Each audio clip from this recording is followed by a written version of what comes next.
নিশ্চিতভাৱে ৰাজদীপ ক'ব লাগিব পোনপ্ৰথমে আপোনাৰ লগতে সমগ্ৰ অসমবাসীক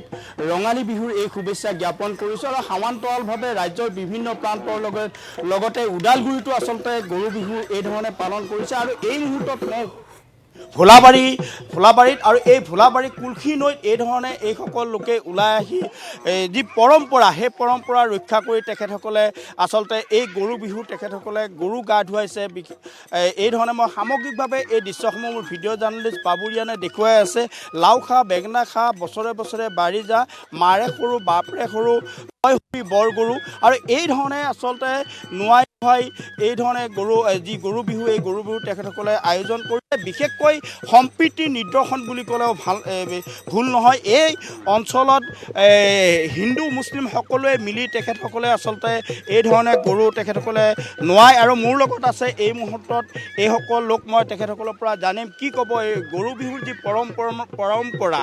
এই পৰম্পৰা ক্ৰমান্বয়ে কিন্তু আমাৰ এতিয়া হ্ৰাস পাই আহিব ধৰিছে আৰু ক্ৰমান্বয়ে পৰম্পৰা নোহোৱা হৈছে কি ক'ব এই মুহূৰ্তত যি আমাৰ অসমীয়া জাতিৰ বাপুতিসাহোন ৰঙালী বিহু আজি পবিত্ৰ গৰু বিহুৰ দিনাখন আমি ভোলাবাৰী বৃহত্তৰ সমাজখনে বিভিন্ন জাতি ধৰ্ম বৰ্ণ নিৰ্বিশেষে আজি আমি পবিত্ৰ এই নৈৰ বাকৰিত আমি উপস্থিত হৈছোহি আৰু বিভিন্ন আই মাতৃ হ'ল জ্যেষ্ঠ অভিজ্ঞ ব্যক্তিসকলৰ আশীৰ্বাদ অনুপ্ৰেৰণাই যি আজি আমাৰ গৰু বিহু আমাৰ বাপুতিসাহোন বিহুটি ক্ৰমান্বয়ে হ্ৰাস হৈছে এই যাতে নোহোৱাৰ কাৰণে আমাৰ সমন্বয় সম্প্ৰীতি বজাই ৰাখিবৰ কাৰণে আজি এই পবিত্ৰ গৰু বিহুৰ দিনাখন আমি পবিত্ৰ বিহুটি আমি ৰূপায়ণ কৰিবলৈ আমি সক্ষম হৈছোঁ নিশ্চিতভাৱে মোৰ লগত আছে এজন মুছলিম সম্প্ৰদায়ৰ লোক আৰু তেখেতে কি ক'ব এফাকি গীত গাই দিয়ক বিহু গীত গাই দিয়ক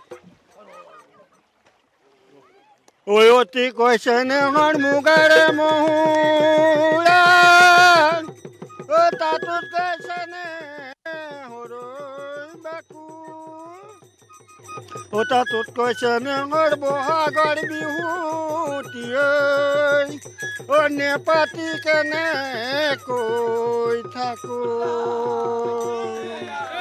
কুলচি নদীৰ পাৰতে ভোলাবাৰী গাঁৱতে কুলচি নদীৰ পাৰতে ভোলাবাৰীৰ গাঁৱতে সকলোৱে মিলি জুলি গৰু ধুৱাবলৈ লাও খা বেঙেনা খা বছৰে বছৰে বাঢ়ি যা তই হবি বৰ গৰু মই হম গৰু লাও খা বেঙেনা খা বছৰে বছৰে বাঢ়ি ওদালগুৰিৰ পৰা পৰিৱেশ দেখুৱাইছো ওদালগুৰিত এইদৰে দেখিবলৈ পোৱা গৈছে আজি আনন্দ উল্লাসত মতলীয়া হৈ পৰিছে সকলো